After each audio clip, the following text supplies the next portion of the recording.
வணக்கம். Welcome to கதை திரட்டு audio books. இந்த வீடியோல நம்ம என்ன கதை கேட்க போறோம்னா, வெண்பனி மலரே கதையின் முதல் பகுதி. நம்ம சேனலை இது வரைக்கும் சப்ஸ்கிரைப் பண்ணாதவங்க சப்ஸ்கிரைப் பண்ணுங்க. பக்கத்தில் இருக்கிற பெல் ஐகானை கிளிக் பண்ணி ஆல்ங்கிற ஆப்ஷனை ப்ரெஸ் பண்ணுங்க. ஸோ தட் நான் போடுற கதைகளை உடனுக்குடனே நீங்க கேட்கலாம். வாங்க கதைக்குள்ள போகலாம். அவனிதனிலே பிறந்து மதலையெனவே தவழ்ந்து அழகு பெறவே நடந்து இளையோனாய் அருமழலையே மிகுந்து குதலை மொழியே புகன்று அதிவிதமதாய் வளர்ந்து 16ஆய் கணீரென ஒலித்த குரலில் தூக்கம் கண்களை விட்டு எழுந்து ஒடியது யயாதிக்கு. இன்னும் இரவின் மிச்சம் இருந்தது. துளைத்த சூரிய கதிர்கள் இருட்டை மொத்தமாய் சுருட்ட முடியாமல் தத்தளித்து கொண்டிருக்க, அந்த பலாத்காரம் இன்னும் கொஞ்ச நேரத்தில் முடிந்து போகும். கட்டிலின் முதுகில் சாய்ந்து கால்களை நீட்டி கைகளை கட்டிக்கொண்டு கண்களை மூடினாள். மனசுக்குள் தன்னால் திருப்புகழ் ஒலித்தது. ஆனால் ஒரு அழுத்தம் அவளை அறியாமல் மனதில் எழ இன்னும் இறுக்கமாக கண்களை மூடிக்கொண்டாள். காற்று புரட்டும் காகிதத்தை போல இனிமையையும் வன்மையையும் காலம் புரட்டி கொண்டேதான் இருக்கிறது, சத்தமே இல்லாமல். இன்பத்தை ரசித்து ருசிக்கவும் துன்பத்தை சகித்து தள்ளவும் காலம் அனுமதிப்பதே இல்லை. அது கடக்கும் வரைக்கும் காத்திருந்தே ஆக வேண்டியதுதான் பிறப்புகளுக்கு வரம் அல்லது சாபம். அப்பாவுக்கு இஷ்ட தெய்வம் முருகன்தான். காலையில் அவரின் வெண்கல குரலில் ஒலிக்கும் திருப்புகழ்தான் பெண்கள் இருவருக்கும் திருப்பள்ளி எழுச்சி. நல்ல குரல் வளம் அவருக்கு. புறச்சத்தம் அதிகமில்லாத அதிகாலையில் கலைந்தும் கலையாத உறக்கத்திற்கு நடுவே அவர் பாடும்போது அவ்வளவு சுகமாக இருக்கும் கேட்பதற்கு. இப்போது அவர் இல்லை. அந்த குரல் மட்டும் பெட்டகமாய் அவளுக்குள் பத்திரமாக இருக்கிறது.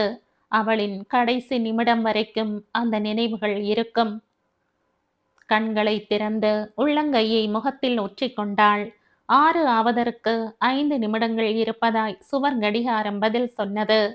இப்போது எழுந்து கிளம்பினால்தான் 8 மணிக்குள் ஹாஸ்டலுக்கு சென்று சேர வசதியாக இருக்கும். சோம்பலுக்கு கட்டுப்பட காத்திருந்த உடலை வலுவில் தன்னுடைய சொல் பேச்சு கேட்க வைத்தவளாக படுக்கையை விட்டு எழுந்து நின்றாள். 2வது மாடியில் இருந்தது அவளுக்கான அந்த சின்ன அறை.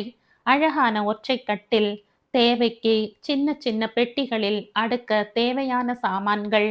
அவள் அறைக்கு ஒதுக்கியது போக மீதம் இருந்தது எல்லாம் ஓரத்தில் சாக்கு மூட்டைகளில் துளிர்த்து கொண்டிருந்த செடிகளும் கிரானைட் ஸ்லாப்புகளில் கூட்டம் கூட்டமாய் வந்து அமரும் புறாக்களும் மட்டும்தான். கதவு திறந்து கொண்டு வெளியில் வந்தாள். தெருமுனையில் இருந்த முருகன் கோயிலின் கோபுரம்தான் கண்ணில் பட்டது. அங்கே ஒலித்த திருப்புகழ்தான் சற்று முன் அவளை தட்டி எழுப்பியதும் கூட. ஒரு குளுமை உடலை அவசரமாக அணைத்து கொண்டது.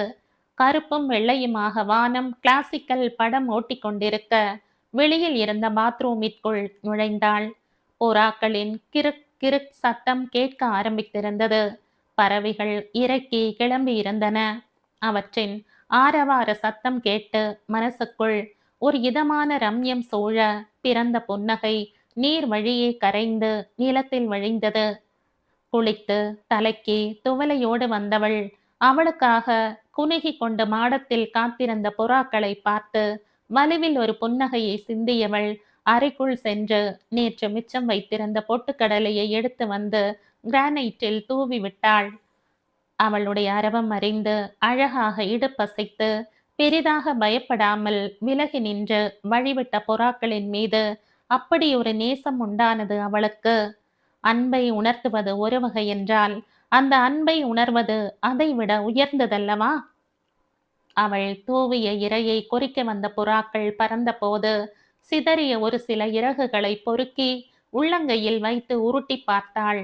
இதைவிட மென்மையான வஸ்து இந்த உலகத்தில் இருக்கவே முடியாதென்று அந்த மென்மை சொல்ல அந்த சாம்பல் வண்ண சிறகை கன்னத்தில் வைத்து வருடி கொண்டாள். அந்த ஒளிரும் பச்சை கண்களும் ரோஸ் வண்ணத்து கால்களும் பறவைக்கே உண்டான ஒருவித மொடை வாசனையும் மூச்சை உள்ளிழுத்து ரசித்து கொண்டாள். அத்தனை கனமான புறாவை இத்தனை மென்மையான சிறகு கூட்டம் எப்படி பறக்க வைக்கிறது என்ற கேள்வி அவளுக்கு எப்போதும் போல இப்போதும் வியப்புதான். வெளிச்சம் மொத்தமாக இருளை சுருட்டி எரிந்திருந்தது. இன்னும் இறை வேண்டி பறவைகள் அவள் முகம் பார்க்க இடுப்பில் கை வைத்து மென்மையாக அவற்றை முறைத்தாள். இவ்வளவுதான் இன்னைக்கு. இனி நான் அடுத்து வரும்போது வாங்கிட்டு வருவேன். அடுத்த வாரம் லீவு கிடைக்குமான்னு தெரியல. தினமும் என்ன தேடிட்டு வந்து போவீங்களா இங்க? வரணும். இல்லைன்னா எனக்கு நிஜமாவே உங்க மேல கோபம் வந்துடும்.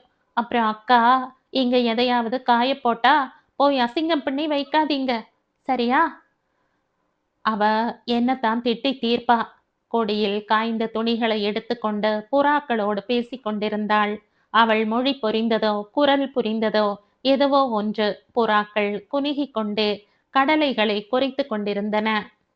வாசல் பெருக்கி கோலமிட்டு பெண்கள் அன்றாடத்தை ஆரம்பித்துக் கொண்டிருந்தார்கள் வீதியில்.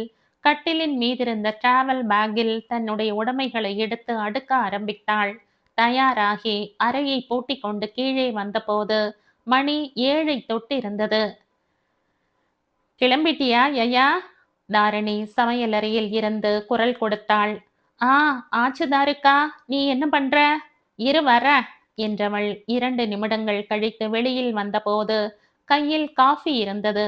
நுரை ததும்பாத அந்த காஃபியை பார்க்கும்போது சட்டென்று எதுவோ மனசுக்குள் உடைந்தது.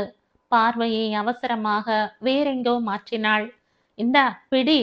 தாரிணி நீட்டிய போது ததும்பிய காஃபியில் ஒரு சொட்டு அவள் கையில் பட்டு தெறிக்க அதில் மிதமாக கூட சூடில்லை. சுள்ளென்ற ஒரு ஆற்றாமை அதைவிட வேகமாய் அவள் நெஞ்சை சூட டைனிங் டேபிளை ஒட்டியிருந்த வாஷ் பேசினில் கையை அவசரமாக கழுவிக்கொண்டு சுவர் கடிகாரத்தை நிமிர்ந்து பார்த்தாள். இந்தா காஃபியை பிடிடி. மறுபடியும் தாரணி அழுத்தி சொன்னபோது இன்னுமே கோபம் வந்தது. எனக்கு வேண்டாம் தாருக்கா, நேரமாச்சு. ஒரு வாய் காஃபி குடிக்க எவ்வளவு நேரம் ஆயிட போகுது? குடிச்சிட்டு போ. மாமா ஜாக்கிங் போயிருக்கார், இன்னும் வரல. இப்பதான் புது டிகாக்ஷன் போட்டிருக்கேன். அது இறங்க இன்னும் 10 நிமிஷத்துக்கு மேல ஆகும். அது வரை உனக்கு வெயிட் பண்ண டைம் இருக்காதுன்னு தான் பழைய டிகாக்ஷன்ல கலந்த. அந்த ஆறிப்போன காஃபிக்கு அவளிடம் மிகப்பெரிய கதை இருந்தது. ஒரு நொடி அப்பாவின் நினைவு வந்ததும் மிடறு விழுங்கிக் கொண்டாள். நான் டீ காஃபி சாப்பிட்றத எப்பவோ விட்டுட்டேன் தாருக்கா.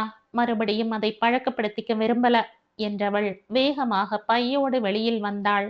தாரிணியின் முகம் கருத்து போனது. விட்டா கிடக்கு. இன்னைக்கு ஒரு நாள் குடிச்சா எதுவும் கெட்டு போயிடாது.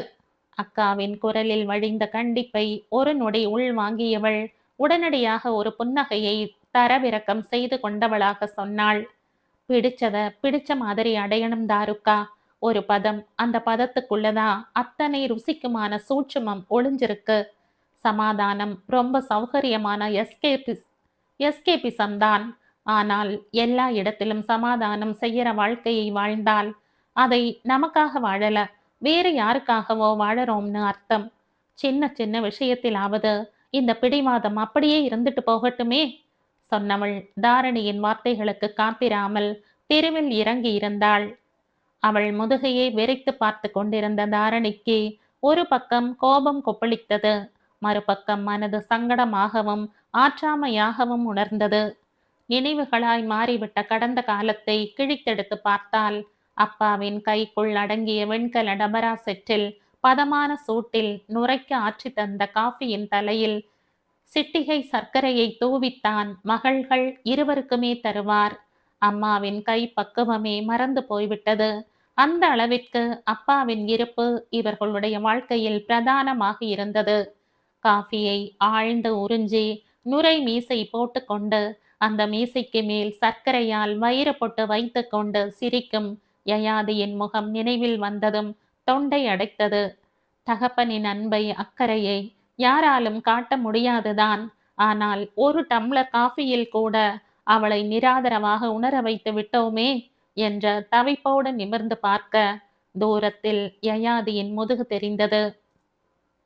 இளம் வேளையிலேயே வெயில் முதிர்ந்து போயிருக்க சுள் என்ற அந்த வெயிலில் நடக்க வெகுவாய் சிரமப்பட்டாள்.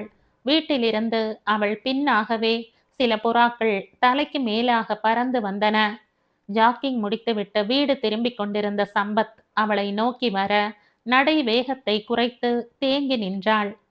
கிளம்பியாச்சா ஐயா? நான் கொண்டு வந்து பஸ் ஸ்டாண்ட்ல விடட்டுமா என்றான் அக்கறையாக. வேண்டாம் மாமா, 7:40க்கு எல் போர்டு வண்டி வரும், அதுல ஏறுனா சரியா இருக்கும். ஏதாவது சாப்பிட்டியா? அந்த கேள்விக்கு கழிவிரக்கத்தில் கண்ணை இருட்டியது. வேகமாக சுதாரித்தாள்.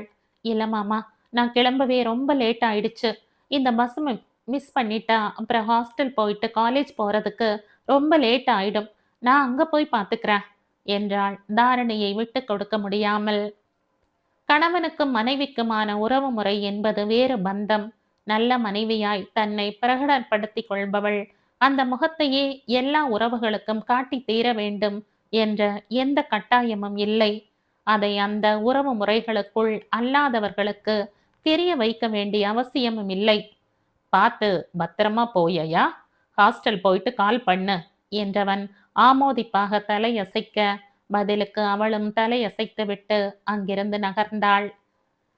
இன்னும் பேருந்துகளின் உச்ச நேரம் ஆரம்பித்திருக்காததால் மூச்சு விடும் காற்று மூச்சு விடாமல் வெளியேற வாய்ப்பிருந்தது. ஹாஸ்டல் வந்ததும் முதலில் சமையல் அறைக்குத்தான் போனாள். அவளுக்கென்று சேர்த்து சமைத்திருக்கவில்லை. தோசை போட்டிருந்தா வேலையோட வேலையா சேர்த்து மறுபடியும் கல்ல அடுப்புல போட்டு 2 தோசை ஊத்தி தந்துருவேன். இன்னைக்கு பார்த்து சப்பாத்தி எல்லாம் ஆயிடுச்சு. என்ன செய்யறது இப்போ? சமையல் செய்யும் ருக்மிணி அக்கா சொல்லவும் ஒப்புக்கு தலையசைத்து விட்டு வெளியில் வந்தாள். அறக்கட்டளை சார்ந்த விடுதி, இதற்கு மேல் இங்கே எதிர்பார்க்கவும் முடியாது. அறைக்கு திரும்பியவள் ஓய்வே எடுக்காமல் கல்லூரிக்கு தயாராகி வெளியில் வந்தாள். தெருமுனையில் இருந்த தள்ளு வண்டியில் இட்லியை சாப்பிட்டு தன்னுடைய பசிக்கு பதில் சொல்லிக் கொண்டவள் கல்லூரியை நோக்கி நடக்க ஆரம்பித்தாள். அழிச்சாட்டியமும் அட்டுழியமும் செய்யும் ஒரு மகா பைத்தியக்காரன் இந்த காலம். இதுதான் உலகம் என்று முடிவெடுக்க முடியாத நிர்சலனத்திலேயே மனிதர்களை தக்க வைத்துக் கொள்வதில் காலத்திற்கு நிகர் காலம் மட்டும்தான். ஒவ்வொரு அடிக்கும் தன்னுடைய பழைய நினைவுகளை ஈரப்படுத்தி தன்னை குளுமையாக்கி கொண்டபடி நடந்தாள் யயாதி. அவள் குடும்பத்தில் இருக்கிறாள். ஆனால் அவளுக்கென்று எந்த குடும்பமும் இல்லை. நான் அத்தனை சொல்றேன், காஃபியை குடிக்காமையே போயிட்டா. இவ்வளவு பிடிவாதம் பொம்பளை பிள்ளைக்கு இருந்தா விளங்குமா? நீங்களே சொல்லுங்க. தாரணி அங்கே சம்பத்திடம் தன்னை நிரூபித்துக் கொண்டிருக்க மகளை மடியில் அமர வைத்து தலைவாரி விட்டு கொண்டே மனைவியின் பேச்சுக்கு காது கொடுத்து கொண்டிருந்தான். ஏமா சித்தி என்கிட்ட சொல்லாமையே போயிட்டாங்க? திரும்பி கேள்வி கேட்ட மகளை பற்றி இருந்த குதிரை வாலை பிடித்தே தன்னை நோக்கி திருப்பினான். அப்பா, அம்மா மாதிரி வலிக்காம ஜடக்கட்டி விடுங்க. சஞ்சு வலிக்கிறது என்று சமிக்ஞை செய்தாள். Okay, deal. ஆனா உன்னோட மம்மிக்கு வலிக்காம சடை போட மட்டும்தான் தெரியும். மத்தவங்க மனசு வலிக்காம நடந்துக்க தெரியாது என்றான் சிரிக்காமல். செய்து கொண்டிருந்த வேலையை கைவிட்டுவிட்டு கணவனை குற்றம் சாட்டும் பார்வை பார்த்தாள். மகள் இருப்பதால் அந்த மல்லுக்கட்டு அங்கேயே நிற்க, ஆனால் அது அப்படியே நிற்காது என்பதை தெளிவாக அறிந்தவன் மெல்லிய சிரிப்போடு அலுவலகத்திற்கு தயாராக உள்ளே நகர்ந்தான். 1000 கேள்விகளும் பதிலுமாக சஞ்சனா ஒரு வழியாக ஸ்கூல் வேனில் ஏறி இருக்க அலுவலகத்திற்கு தயாராகி வெளியில் வந்தான். புதிதாக முளைத்துள்ள மென்பொருள் பூங்கா ஒன்றில் பணியில் இருந்தான். நீ கிளம்பலையா தரணி என்றான் சாப்பாட்டிற்கு தட்டெடுத்து வைத்து கொண்டே. அதுக்கு இன்னும் நேரம் இருக்கு. அதுக்கு முன்னாடி எனக்கு நீங்க சொன்ன வார்த்தைக்கு அர்த்தம் தெரியணும். யார் மனசு வலிக்கிற மாதிரி நான் நடந்துகிட்டேன்னு சொல்லுங்க. விடா கொண்டனும் கொடா கொண்டனும் பெண்களுக்கு முன்னால் பிச்சை வாங்க வேண்டும். அப்படி பர்பஸா நான் சொல்லல தாரணி. விட, முதல்ல இட்லி எடுத்து வை. அப்படியெல்லாம் விட முடியாது. நீங்க யயா விஷயத்த மனசுல வச்சுட்டு தான் பேசுறீங்கன்னு தெரியுது. வழியில் உங்களை பார்த்தான்னு வேற சொன்னீங்க. ஏதாவது சொல்லிட்டு போயிருப்பா. கற்பனையை கட்டு குலையாமல் அடுக்கி கொண்டிருந்தாள். மெல்லிய கோபம் உண்டாலும் நிதானமாக சாப்பிட்டு முடித்தான். மனசு காயப்படுகிறது என்பதற்காக காயத்தை உடம்பை காயப்படுத்துவதில் அவனுக்கு எப்போதும் உடன்பாடு இல்லை. பெருசா உதாரணம் தேவையில்லை தாரோ. இப்ப நீ பேசுனதே போதும். உங்க அப்பாவோ அம்மாவோ இருந்திருந்தா யயா இப்படி வெறும் வயித்தோட போக சம்மதிச்சிருப்பாங்களா? அவ்வளவு இறந்த கால உதாரணம் எதுக்கு? எவ்வளவு வம்படி செய்தாலும் சஞ்சு சாப்பிடாம ஸ்கூலுக்கு போகட்டும்னு உன்னால விட முடியுமா? என்ன நடந்தது, எது சரி எது தப்புன்னு எல்லாம் நான் வியாக்கியானம் பேச வரல. ஆனா அக்காங்கிறது அதிகாரமும் இல்ல, யயா நம்முடைய அடைக்கல பொருளும் இல்ல. அப்பா கிட்ட எதிர்பார்த்தத அவ உன்கிட்டயும் எதிர்பார்க்கிற ஸ்பேஸை அவளுக்கு எங்கேயோ தர தவறி போற. ஏதோ ஒரு சூப்பர்மசி உனக்குள்ள சமீபமா வந்திருக்கு. இதெல்லாம் சரியானது இல்லைன்னு சொல்ல வரேன் என்றவன் மென்மையாக மனைவியின் கன்னத்தில் தட்டிவிட்டு அங்கிருந்து வெளியேறினான். மூத்தவள் நீ கொடுத்தாய் வாழ்விலே முன்னேற்றம், முன்னேறும் வழியில் இன்று இளையவள் அரங்கேற்றம். பழைய காம்தார் நகர 3rd அவென்யூவில் இருந்த அந்த அபார்ட்மெண்ட் முன்பாக கார் வந்து நின்ற பொழுது உள்ளிருந்து 4-5 பேர்கள் வரவேற்க காத்திருந்தனர். காரில் இருந்து இறங்கிய பவானி வழக்கமான தயக்கத்துடன் ஒரு எட்டு பின்னால் தேங்கி நிற்க மூத்த மகளும் மருமகனும் உள்ளே நடந்தார்கள்.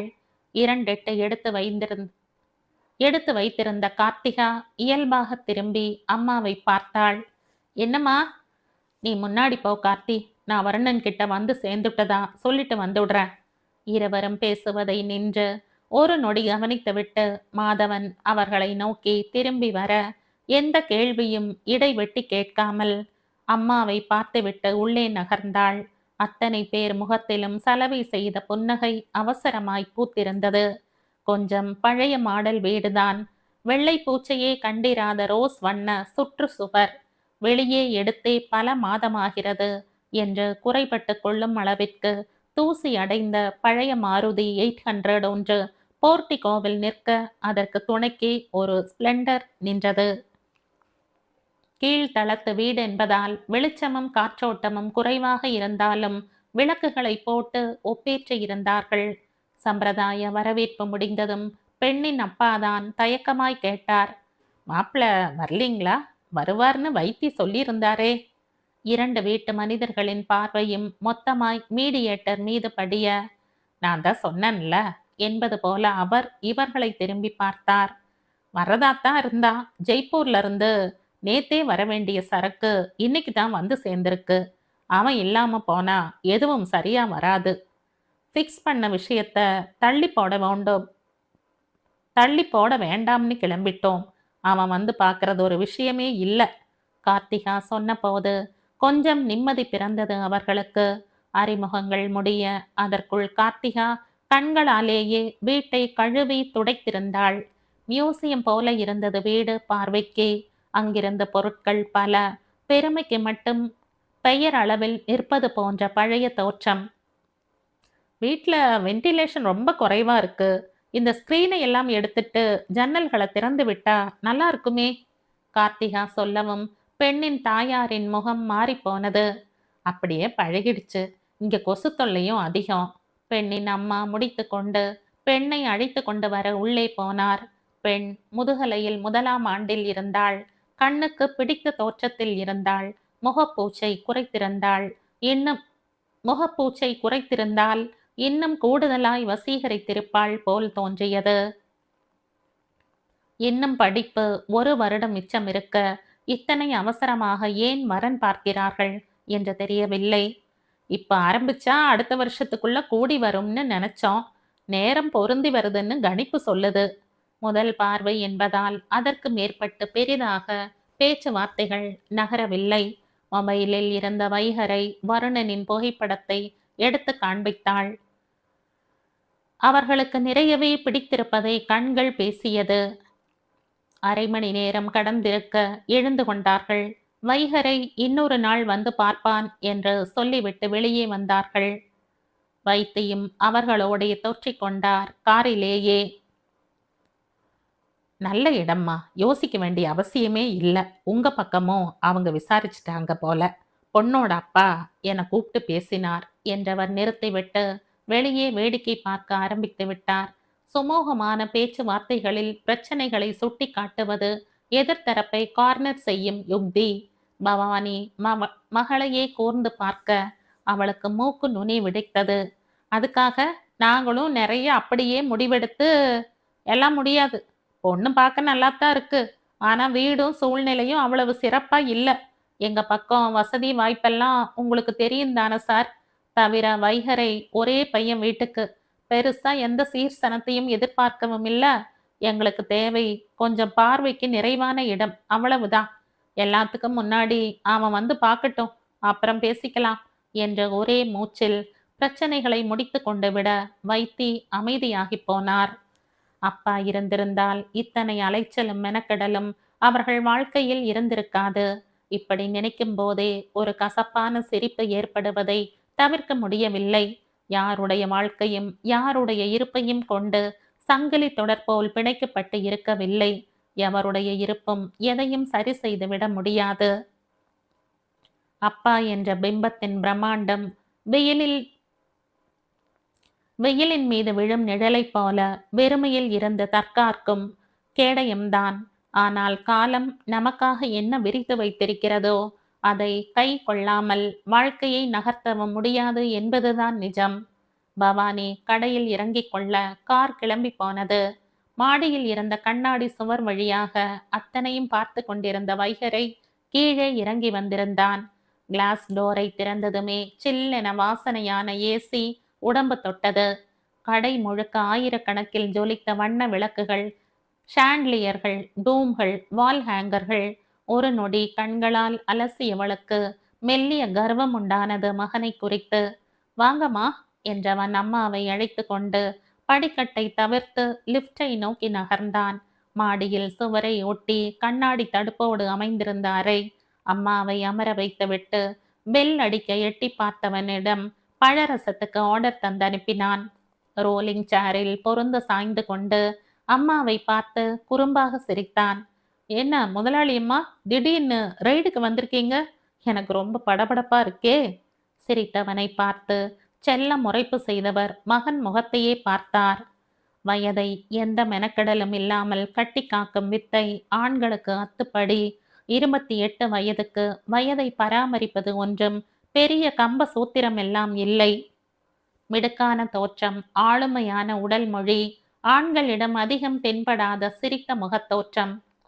என்னம்மா இப்படி பார்க்குறீங்க என்றான் கூடுதலாய் சிரித்தபடி. வேலை இருக்குன்னு சொன்னியே வரு, அப்படி ஏதும் தெரியலையே. உனக்கு இந்த ஏற்பாடு பிடிக்காம தட்டி கழிக்கத்தான் இப்படியெல்லாம் சொன்னியோ?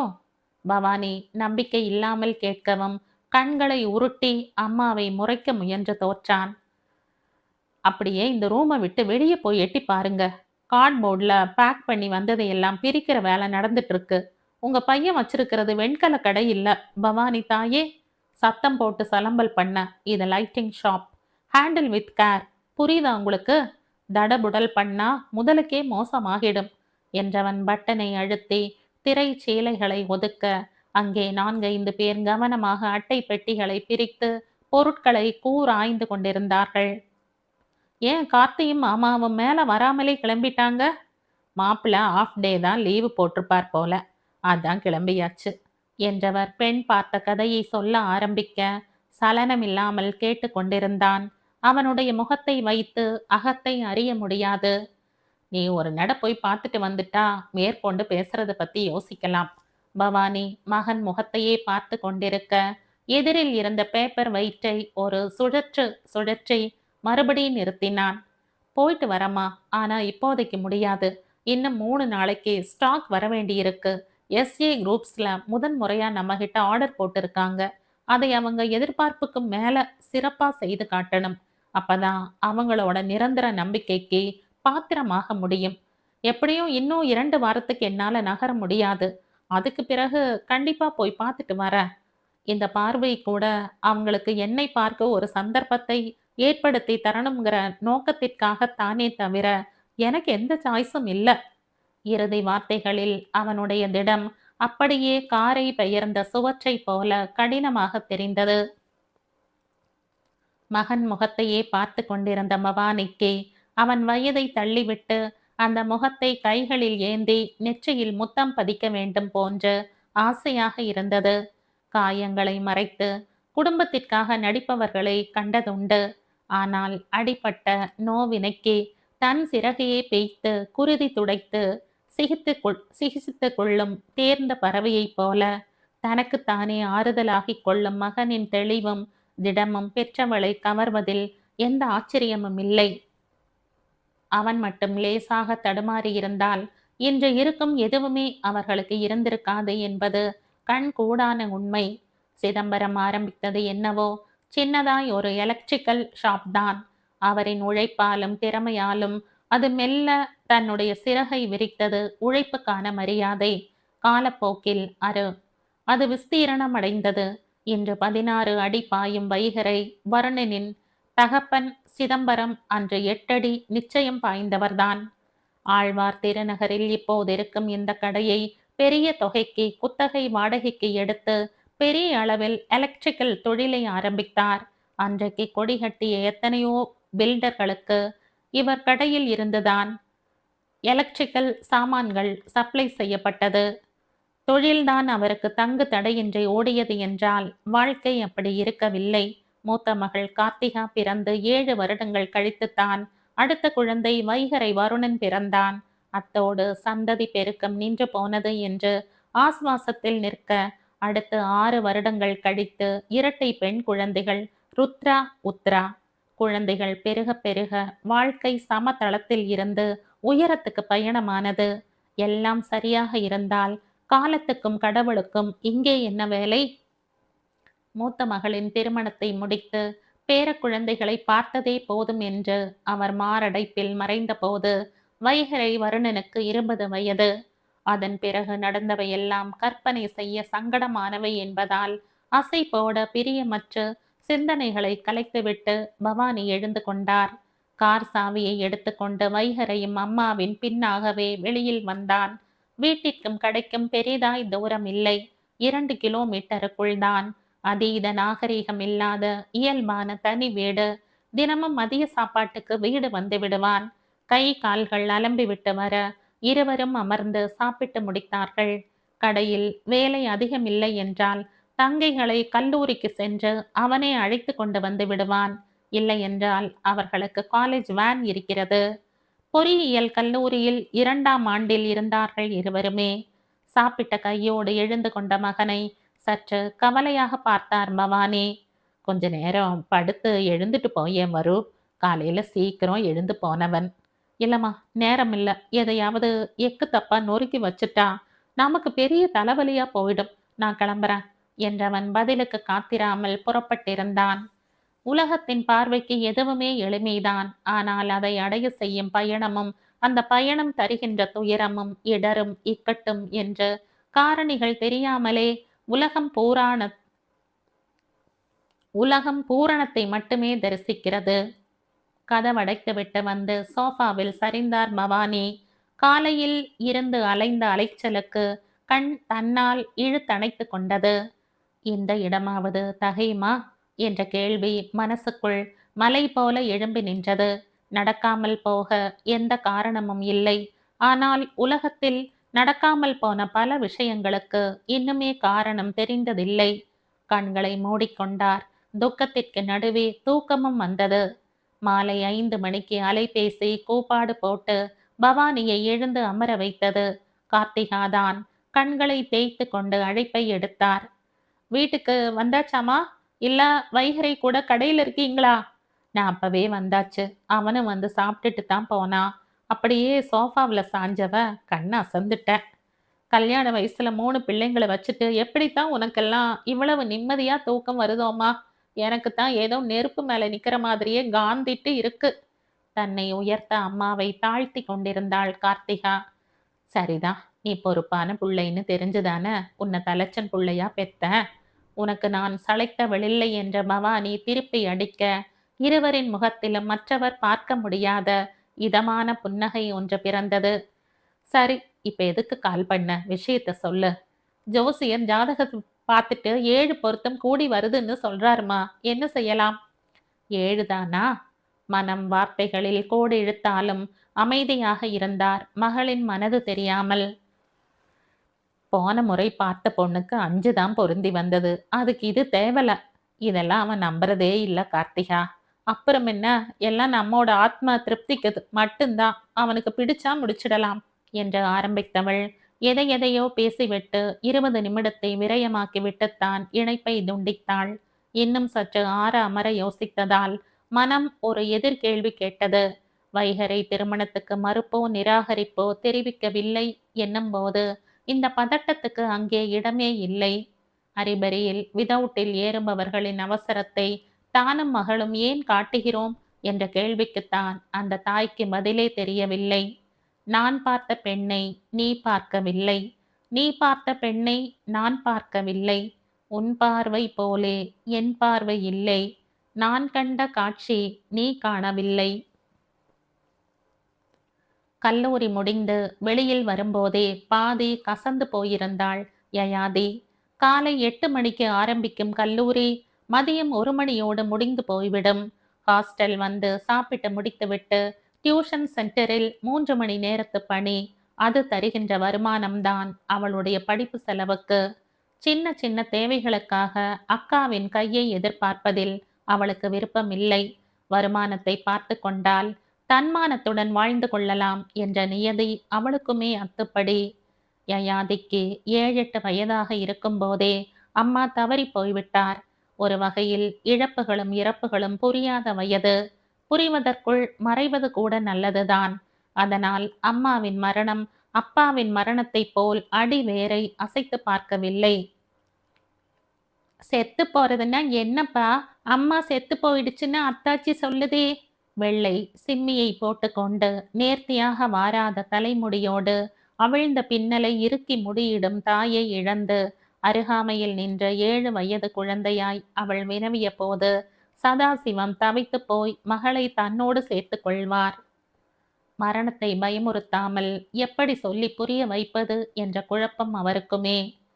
இனி அம்மா நம்ம கிட்ட திரும்பி வரவே மாட்டாள் யதிமா. அப்படி எங்க போனாங்க? சாமி கிட்டடா யதி.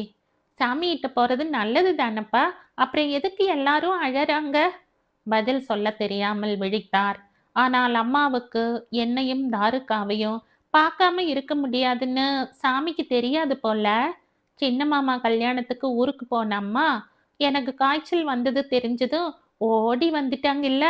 அதே மாதிரி சாமிக்கு தெரியாம திரும்ப வந்துடுவாங்கப்பா. நான் உங்க மடியில தாச்சுக்கிறேன். எனக்கு ஜுரம் அடிக்குதுல்ல. இது தெரிஞ்ச அம்மா இப்ப வருவாங்க பாருங்க. அம்மா வந்ததும் என்னை எழுப்பி விடணும், சரியா? விரலை நீட்டி தலையை ஆட்டி ஆட்டி மகள் பேசிய போது உருவான கண்ணீரை அடக்க அந்த தகப்பனுக்கு வழியே தெரியவில்லை. புறங்கையை மடியில் வைத்துக்கொண்டு அப்பாவின் மடியில் உறங்கிய நிமிஷத்தில் தெரியாது இனி அம்மா வரவே மாட்டாள் என்று. அது புரிந்த ஒரு நாளில் கண்ணை கசக்கிக் கொண்ட வாசற்படியில் குறுக்கி படுத்து தேம்பி இருக்கிறாள். இந்த உலகத்தில் அம்மாவை அசைத்து உலுக்கும் தன்னுடைய ஒற்றை கண்ணீர் துளி என்ற ஆயுதத்தால் கூட அம்மாவை அழைத்து வர முடியவில்லை என்ற போது அவள் அடைந்த கவலைக்கு அளவே இல்லை. ஆனால் அந்த பிஞ்சு வயதில் தெரியாது துளிர்ப்பும் உதிர்வும் இதோடு நின்று போகப் போவதில்லை என்று. வாழ்க்கை என்பது காயத்தை உரித்து உரித்து கடைசியில் ஒன்றுமில்லாமல் செய்வது என்பது வளர வளர தலைக்கு எட்டியது. அம்மாவின் இடத்தையும் சேர்த்து அப்பாவே ஆக்கிரமித்திருந்தார். மெல்ல காலம் நகர்ந்தது. 8 வயது மூத்த தாரணிக்கு சூழலும் வாழ்க்கையும் யயாதியை விட வேகமாய் புரிந்தது. இயல்பிலேயே சூட்டிகையான மாணவியும் கூட. மூத்தது கோழை, இளையது காளை என்ற பழமொழியை மொத்தமாக அர்த்தமில்லாமல் செய்தாள் தாரணி. முனைப்பான படிப்பு, நூலகத்துறையில் பணியும் கிடைத்தது. கல்லூரி படிக்கும் போதே காதலித்த சம்பத்தை அப்பா இருக்கும்போதே கரம் பிடித்து சஞ்சுவை பெற்றும் கொண்டாள். எல்லாம் சரியான கோணத்தில் சரியான திசையில் அவளுக்கு நகர்ந்தது. இதற்கு நேர் எதிரில் நின்றாள் யயாதி. பெற்றவளின் ஏக்கம் அவளை சவலை பிள்ளையாக மாற்றியிருந்தது. சின்ன தோல்விகளுக்கும் இழப்புகளுக்கும் அம்மாவின் தோளை தேடினாள். தானே இயங்க தெரியாத வயதும் கூட. ஆதரவு காட்டிய அத்தனை பேரிடமும் தன் அம்மாவின் அடையாளத்தை தேடி ஏங்க ஆரம்பித்தாள். சதாசிவம் கணக்கு வேலையில் இருந்தார். வருமானத்துக்கு உழைத்தே ஆக வேண்டிய காலகட்டம். அம்மாவாகவும் அவரே இருக்க இயலாமல் அவர் தடுமாற அந்த கவனப்பிசகு யயாதியின் பிடிவாதத்தை வெகுவாய் வளர்த்து விட்டது. தட்டி கேட்கவும் சுட்டி காட்டவும் யாரும் இல்லை. கற்றுத்தரவும் கண்டித்து வழிபடுத்தவும் எவரும் இல்லை. தன்னைத்தானே தவற விடாமல் தற்காத்து பற்றி கொண்டு மேலேறுவதே தாரணிக்கு போதுமானதாக இருந்தது. அல்லது அவளுடைய வயதுக்கு அவ்வளவுதான் கூர்மை இருந்தது. நேரம் தப்பி விழித்து சோம்பேறியாக வளர்ந்து படிப்பில் பெரிதாக சோபிக்காமல் தனி திறமைகளை வளர்த்து கொள்ளாமல் வெகு சாதாரணமாகிப் போனாள் யயாதி. ஏதோ சில நேரங்களில் சில தருணங்களில் தாரணி படிக்க சொல்லியோ இப்படி இரு அப்படி இரு என்று அறிவுறுத்தியோ அறிவுரை செய்தாலே அப்பாவின் தோளில் தஞ்சமாகி விடுவாள் செல்லம் கொஞ்சிக் கொண்டு. தாயில்லாத பிள்ளை என்ற சலுகை அவளை இன்னும் இன்னும் சோம்பேறியாக்கியது. உலகம் புரிந்து எல்லாம் சரிவர புரிதலுக்கு வரும் முன்னே அப்பாவையும் இழந்தவளுக்கு அந்த நிமிடத்திலேயே அவசரமாக முதிர்ச்சி வந்தாக வேண்டிய கட்டாயத்துக்கு காலம் அவளை எட்டி தள்ளியது. அப்பா தவறிப்போன பிறகு அக்காவிடம் வந்து இருக்க வேண்டிய சூழல் அதுதான் அவளை வெகுவாய் பாதித்தது. சட்டென்று எல்லாவற்றையும் களவு கொடுத்தது போல் தனிமை. சொந்த வீட்டிலேயே விருந்தாளியாக தன்னை உணர்ந்தாள். தாரணி சங்கடப்படவில்லை. ஆனால் வெகு சராசரியான அவளுக்கு தங்கையின் இருப்பு ஒருவித எரிச்சலை உண்டாக்கியது. இத்தனை நாளாய் பெரிதாக தெரியாத தங்கையின் குறைகள் இப்போது தன்னுடைய பாதுகாப்பில் வந்த பிறகு கண்ணை உறுத்தியது. இப்படி இல்லை அப்படி இல்லை என்ற தங்கையின் குறைகளையும் பலகீனங்களையும் சுட்டிக்காட்ட ஆரம்பித்தாள். குன்றி போனாள் யயாதி. அவள் அவ்வளவுதான். அவளுடைய கொள்ளளவு அவ்வளவுதான். அனாதையாய் தெருவில் நிற்கிறோம் என்பதற்காக அவள் திறமையின் எடை கூடி விடாதுதானே. அதுவும் தனிமையும் பயமுமாய் இப்போது பலகீனமாய் நிற்கும்போது அவள் குறைகளை வரிசைப்படுத்தி கூட்டும்போது வெகுவாய் திணறிப்போனாள். மொட்டை மாடியில் இருந்த ஒற்றை அறையை தன்னுடைய உபயோகத்திற்காக எடுத்துக்கொண்டாள். அந்த தனிமையும் தவிப்பும் அவளுக்கு இனம் புரியாத முதிர்ச்சியை தந்திருந்தது. ஹாஸ்டல் ஃபீஸ் படிப்பு செலவு என்ற எல்லாவற்றையும் தாரணி பார்த்து கொண்டாலும் தன்னை பராமரிக்க அத்தியாவசிய செலவுகளுக்கு அக்காவின் கைகளை எதிர்பார்க்க கூடாது என்பதில் ஒரே முடிவாயிருந்தாள்.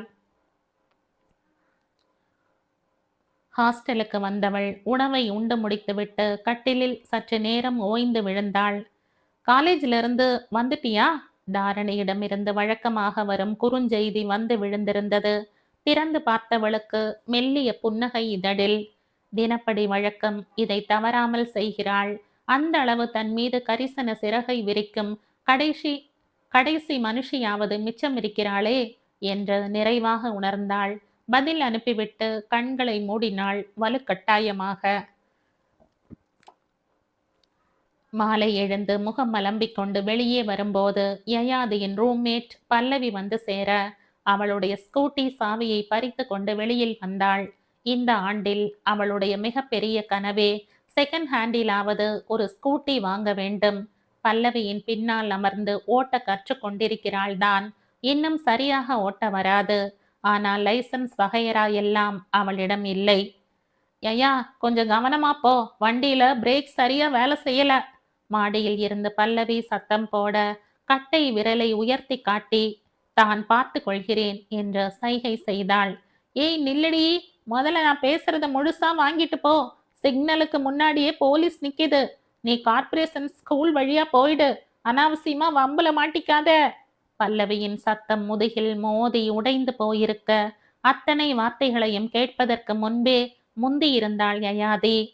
இறங்கு முகத்தில் இருந்த வெயிலுக்கு கண்களை குறுக்கியபடி காற்றில் மிதந்து கொண்டிருந்தாள். திருப்பத்தில் இருந்து பிரதான சாலைக்குள் நுழைய திரும்பியவள் கட்டுப்பாட்டை இழந்து கடந்து கொண்டிருந்த காரில் மோதி சில அடிகள் உருண்டாள்.